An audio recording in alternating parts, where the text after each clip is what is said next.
Okay, we're on. Let's get back. What was the battle? What was the pass? Thermopylae. Yeah, Thermopylae. And how many? The 300 what? Spartans.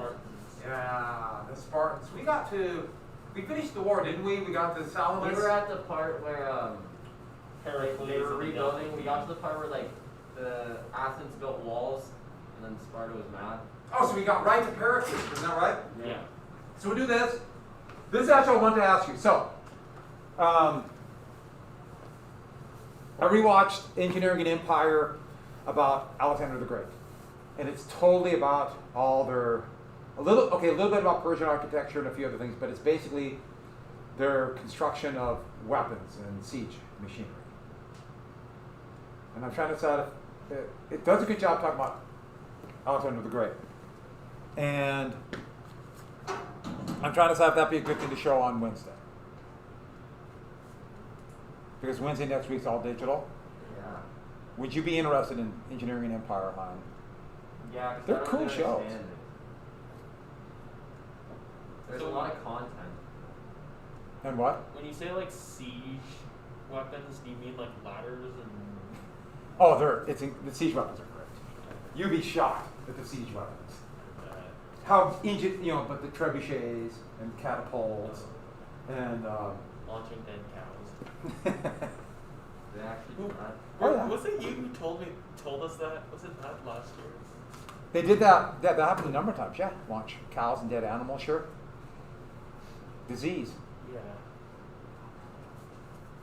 So we got the Pericles, pointy head. So there's Pericles. He represents. I think we got right to Parthenon. What you know about the Parthenon in Engineering an Empire? And then Aspasia was mentioned in Engineering an Empire, and she was an immigrant. So there were slaves in Spain, and then there were people who lived there who were not citizens. Remember I talked about what citizens were? And there were a lot of immigrants who could not hold office, had lower degree or lower ability to make money, make wealth, yet they were not slaves. And she was a slave, and she called in the video a courtesan. She was for a lot of immigrant women especially, but for women who don't have much money, the only way to survive is to become a prostitute. There were different levels of prostitution. And she was a very upper class one where basically men, and don't think about marriages, it was much more fluid then, but we just leave it at that. But she would, it would be like someone who would talk, she would talk philosophy and math, geometry and architecture. She was incredibly well educated. And that was part of what you're paying for. So you're paying for like a companion.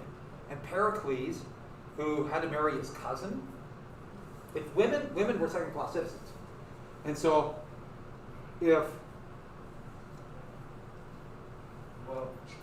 What would be second class at this point? Good point.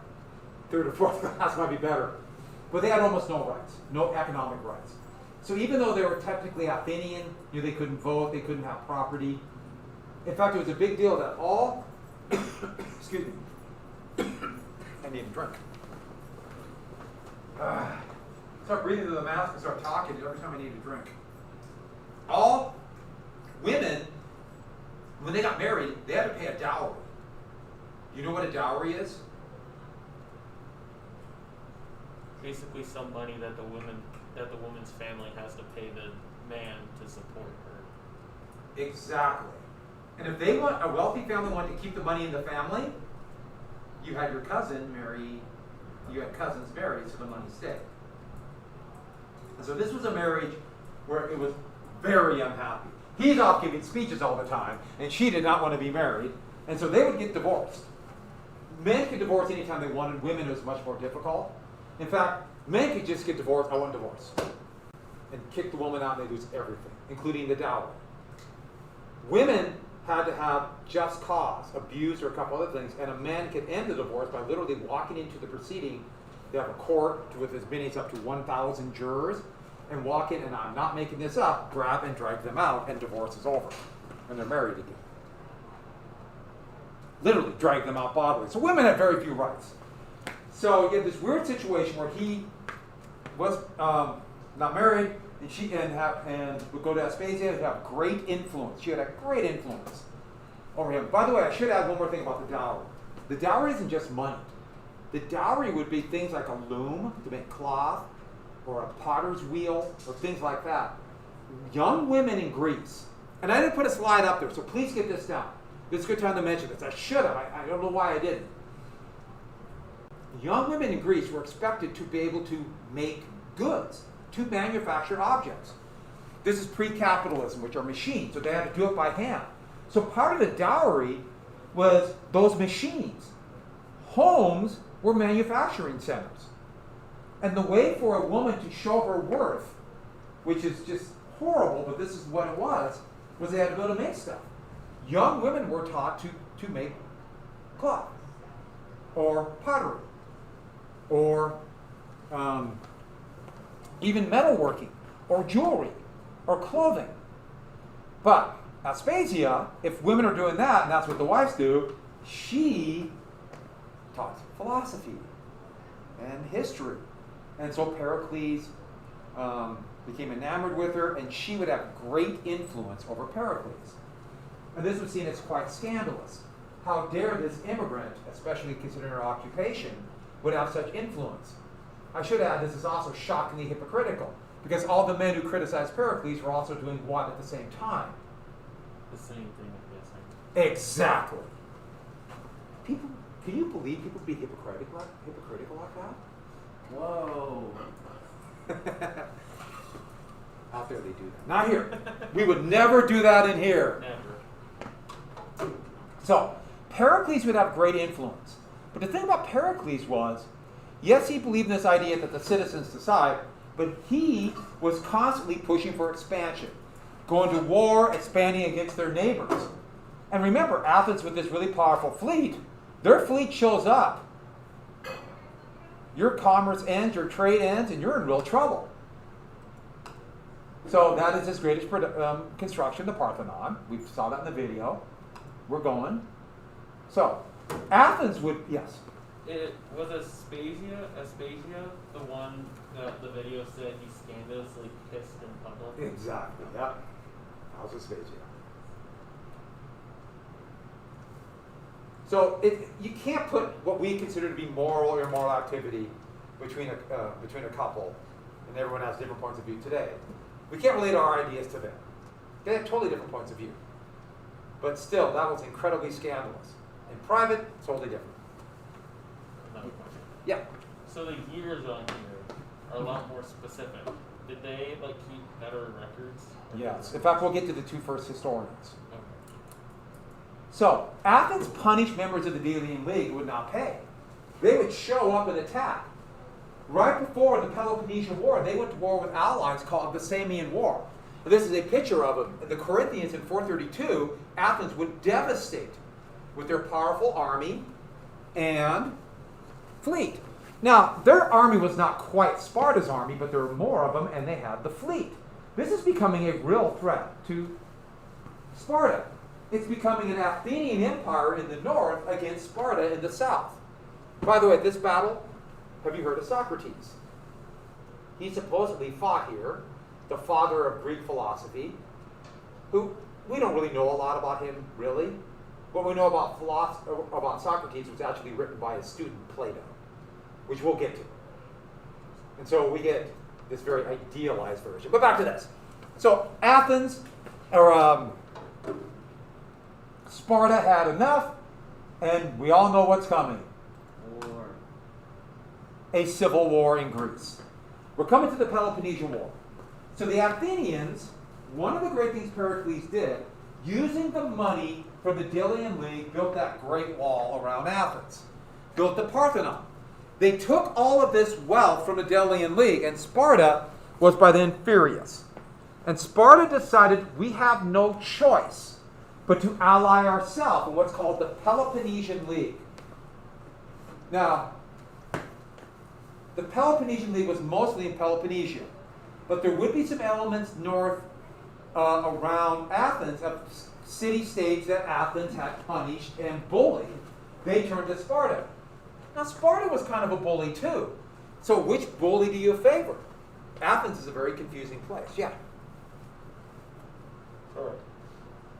If Athens had, before this, if they had decided that Sparta, they're getting kind of bitter, we should probably watch out for them. Could they have gone and defeated Sparta? Or They is almost that kind of did. a big kind of toss-up?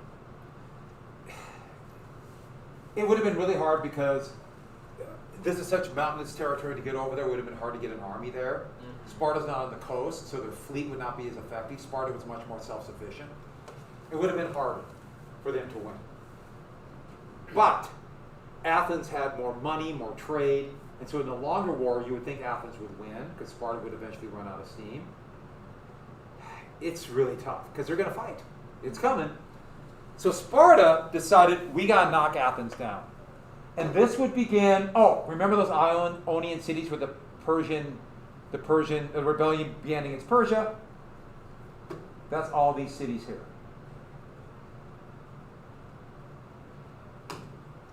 The Peloponnesian War.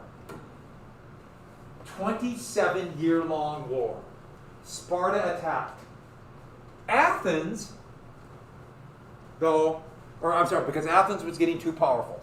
Athens was getting too economically powerful, bullying people, and Sparta could do the math. What if Athens got too powerful where they could eventually just overwhelm? This was what we call a preemptive strike. A preventative war. This is a preventative war. Athens was not ready to attack Sparta, but Sparta could say, someday they're going to do it, we better do it now. Which there's no way to know. So Sparta attacked into Athens, kind of a surprise attack.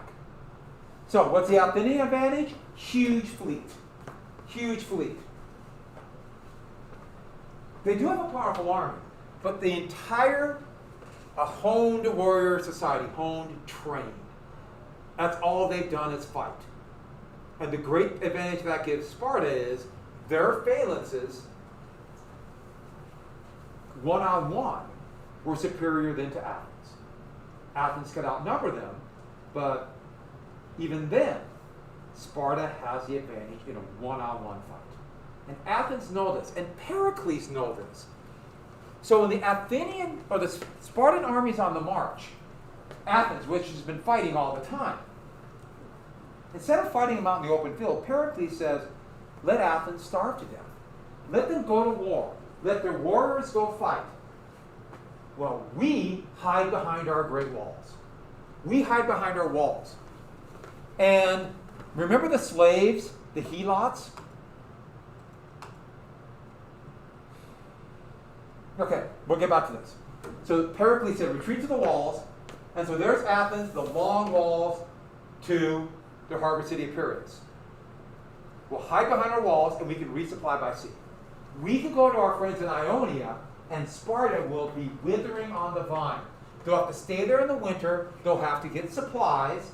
Now, yes, Sparta's going to be Athens will be just filled with people. But Sparta can't survive. And remember the helots, the slaves in Sparta. They'll revolt. Because more pressure we put on them, they'll revolt and we can win. Now, this is one of those things, it's not a terrible strategy, but it would fail. Why would it fail? Plague. A new one. All these people came in, and with the city overcrowded, anywhere from 200 to 300,000 Athenians died. And they died in absolute waves. Pericles became ill. It's always said that he recovered and then died because he was so distraught. He almost certainly died of the plague, but I'm sure being distraught affected him. In 2 years, it looked like it went from, this is going to work, Sparta's going to die, until we're all dying. And here are two paintings. This is one a little bit later, just trying to show, literally bodies were piled in the streets, just like cordwood. Mounds of bodies, rotting. They had no place to bury them. They just dumped them over the walls. And here is a Renaissance era photo of the people of Athens going nuts, and that's a photo painting because of the ravages of the disease. The plague. Now we don't know what plague it was. There COVID. been COVID. Huh? COVID. COVID. Yeah, it's COVID-19. It went in 429 BC and in 2019. Yeah, exactly. It went dormant. This plague was, eyes would turn red, and eyes would bleed. Some of the eyeballs would literally almost fall out. They get these. Why? The heck would cause that? You know, what I read, and I was looking through this, and I read this book. I had this great book on the Peloponnesian War. It's an amazing story. And people would claw their eyes out. Oh, because it hurts so much? Yeah, it hurts so much. And so what do you have a body without eyeballs? So it's recorded eyeballs fall out. I didn't want to contemplate that. Yeah. Don't do that at home. But they would get rashes. These big globules, bubuluses would form in their armpits. So it sounds a little bit like bubonic plague, but it doesn't appear to be. Respiratory problems, their lungs would fill up and they would literally drown in their own fluids. It was a horrible death. Horrible death.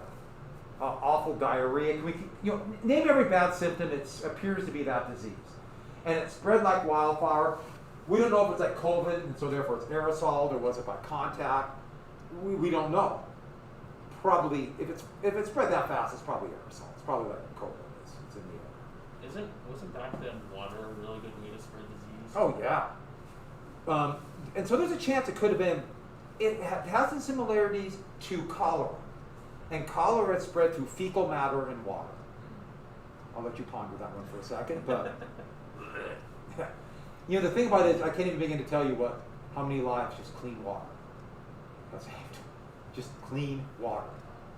Clean water, knowing about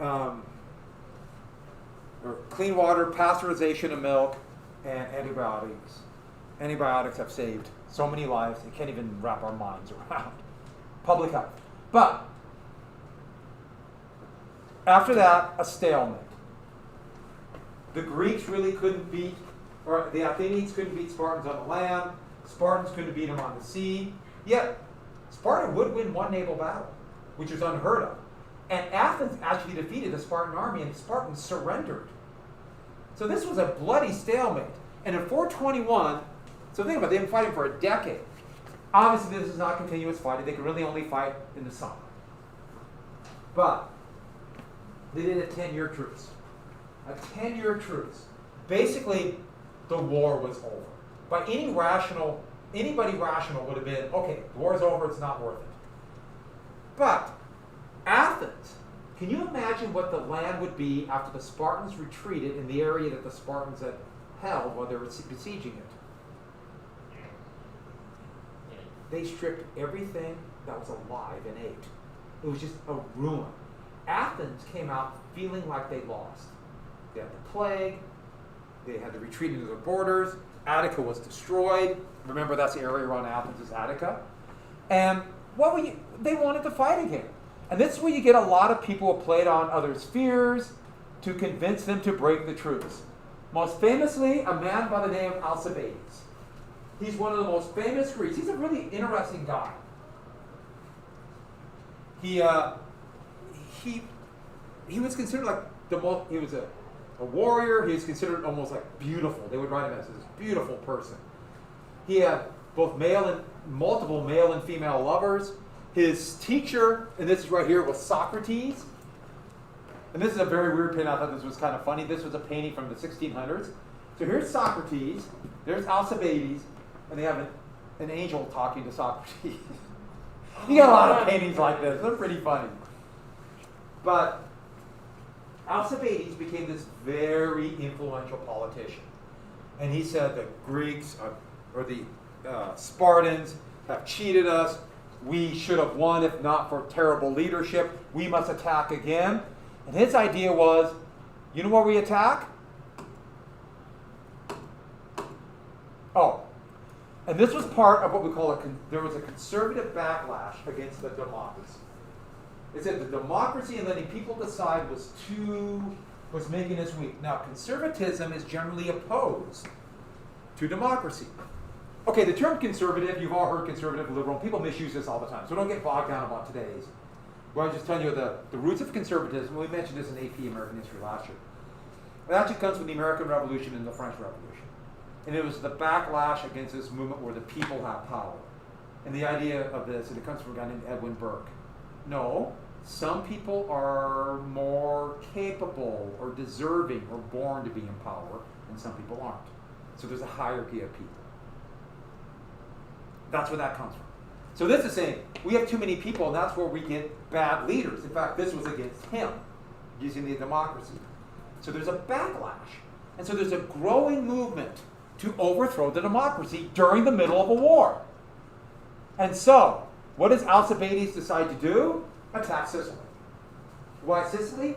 There are Spartan colonies in Sicily, especially the city of Syracuse. And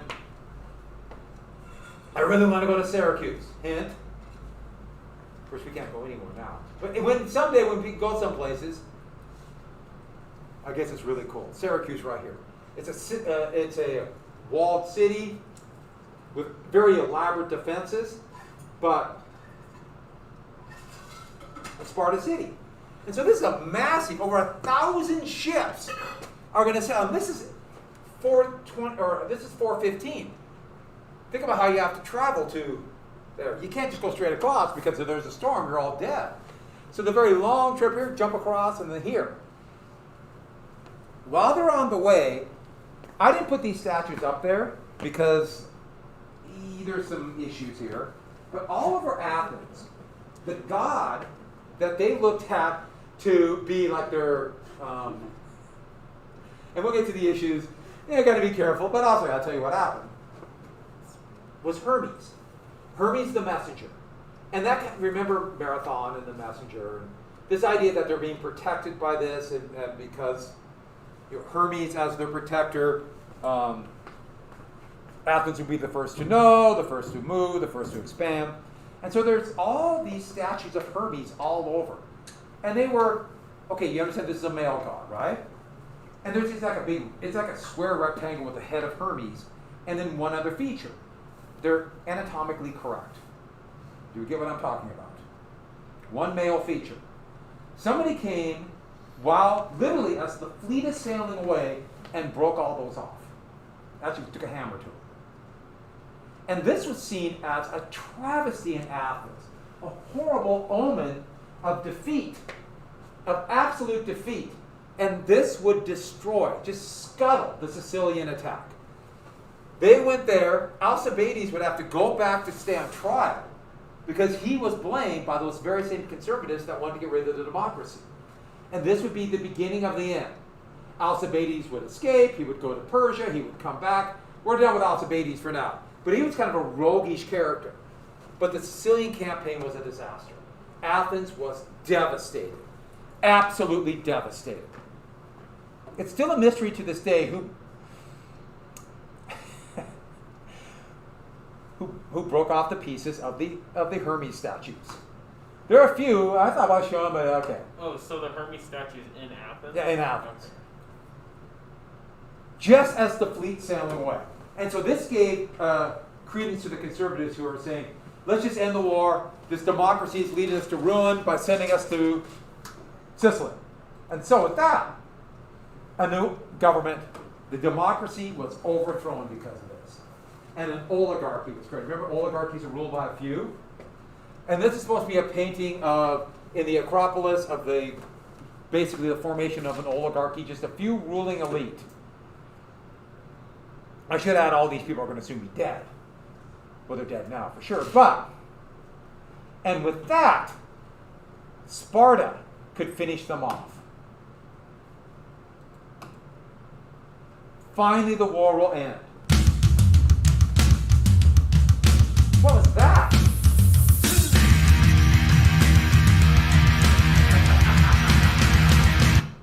You know what that was? Perfect timing. It was. Yeah, like Buda's timing. No. You literally said the war will end and then That would actually be pretty cool, but actually, it's the 25th anniversary of an album by the band Green Day called Insomnia. And I just happened to click on it. I click on the thing, and the first song all of a sudden popped up.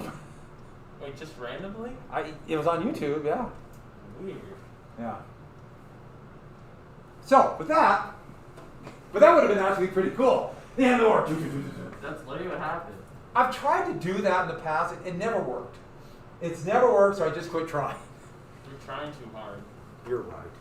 Persia, sitting on the sideline, intervened.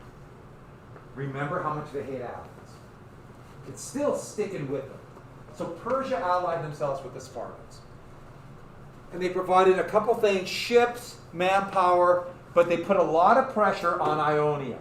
And then, at the massive battle of Agastopathani, I've heard it pronounced, I'm butchering it, I'm very sorry. At this battle, the Athenians, who rebuilt their fleet after the disaster at Syracuse, they still outnumbered the Spartans. They had bigger ships. They had better designed ships. But the Athenian fleet was absolutely destroyed. Of the almost 100 Athenian ships, 8 survived. The Spartan fleet, with a few Persian ships, were outnumbered, they were not big, and the crews were not as well trained. But they won. There's actually 2 different versions why they won. By the way, it's fought right here in the Dardanelles, the narrow strait between Turkey and, well, the Asian and European Turkey.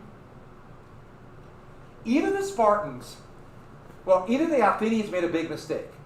Well, the Athenians sent a few of their ships out to try to draw the Spartans into an ambush, yet those ships were destroyed, and when that was destroyed, it blew the Athenian plans, and as they tried to escape, they were destroyed.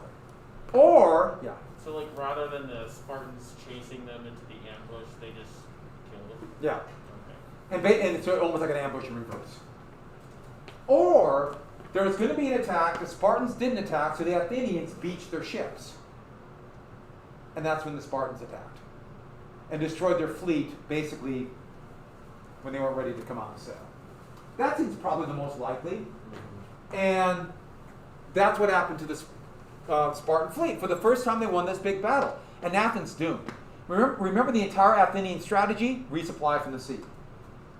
We already said 90% of their ships. So with that, Athens was defeated. Sparta could surround them, besiege Athens. This is in 405, so 404 BC, they're done. And they would be forced to surrender. Sparta would win. A few things different, and Athens could have won. If the plague wouldn't have hit, Athens could have won. If they wouldn't have attacked Sicily, the status quo would have returned back to the way it was before, and Athens was still growing stronger. But instead, Alcibiades, by the way, Alcibiades was at that battle, and he would escape into Thrace, join the Persians, and then they would just finally get rid of him.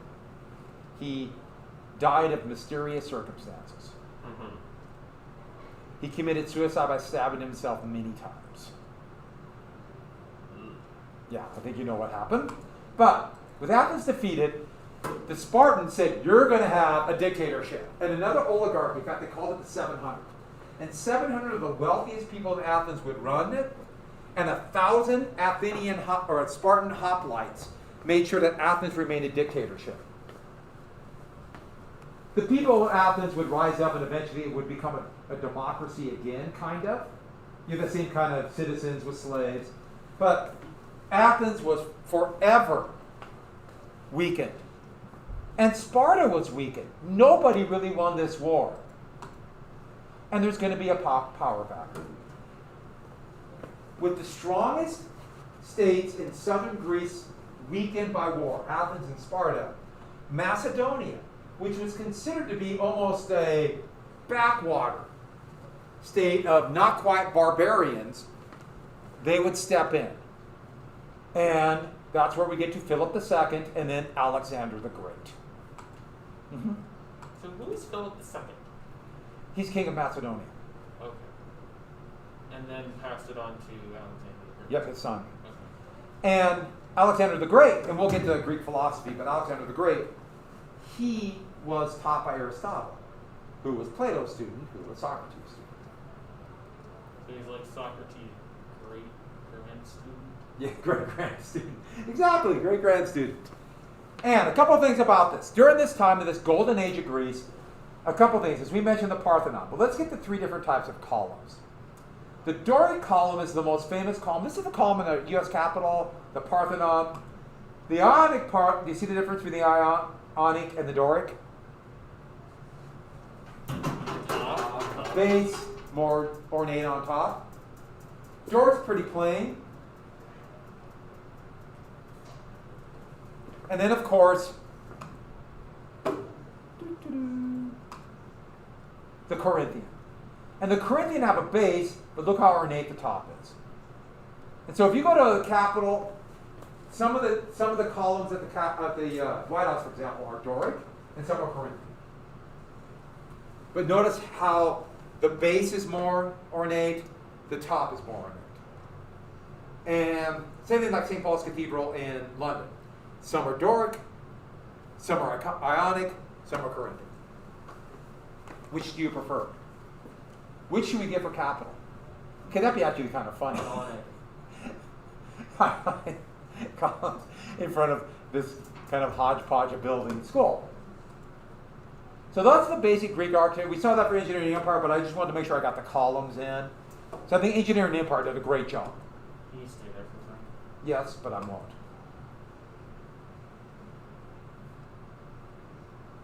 And that's the Parthenon with parts of the Acropolis still there. And you see all three different types of columns there. Should we draw them? Do you want to draw them? Well, is it going to be on the text? Would that be a good test? Just know they're more ornate. And I think you'll be okay. I'm not going to. That'd be a tough one to draw. If I get a picture on it, that wouldn't be bad idea.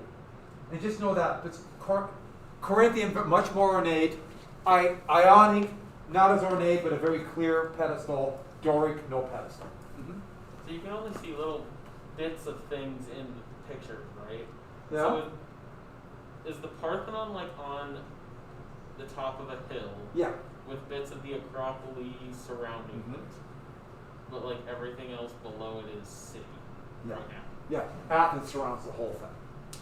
But it's pretty cool. So there are parts of Athens, that are literally like you go into an archaeological dig in the middle of Athens. Oh. So it's Just like like in the resident in like the neighborhood over there, there's an architectural dig going on. Or not like literally, but you just go into a neighborhood Yeah. and there's a dig exactly. going on. Like you go to Rome and you're walking down this modern city, and then all of a sudden you get to an area of the city that's for the 15th century, Yeah. and then you get to the area of the city that these are Roman ruins all over. So that's kind of what Athens is. Athens is really pretty amazing because you have also architecture from the Ottoman Turks. It's a pretty incredible place. So are they like protected by the government or something? Like the areas? We're going to go right to here, huh? Does the government have like national park councils? Yeah, like Greeks do? exactly. That's what they have. And when Greek ran into financial issues, this became a real problem because the Parthenon is in trouble. Pollution is eating away at it, which would be a tragedy. I don't want to think about it. Let's get the last two things I want to get to. History. The first modern historians would happen during these two wars we talked about. Herodotus would be alive through most of the Persian War. Most of what we know about Thermopylae and the war against the Persians, and also a vision of Egypt came from Herodotus. He either went there or heard from other people and wrote down this history. Now, it is a little bit of myth, it's exaggerated, it's not that accurate of history, but he's considered the father of history. This is a little bit of Herodotus right here. Here is a statue of Herodotus, but this is the map of Herodotus. That's the map from his book, and look how accurate that map is. That's pretty darn good. For the times. Yeah. You look at the Mediterranean. I love the Nile. They didn't know. But Ethiopian. it's pretty good. But a historian, even though Herodotus is the first one, Thucydides is considered to be like the real first modern historian, who said if you're going to write history, you can't show your own bias. Hey, we're all biased.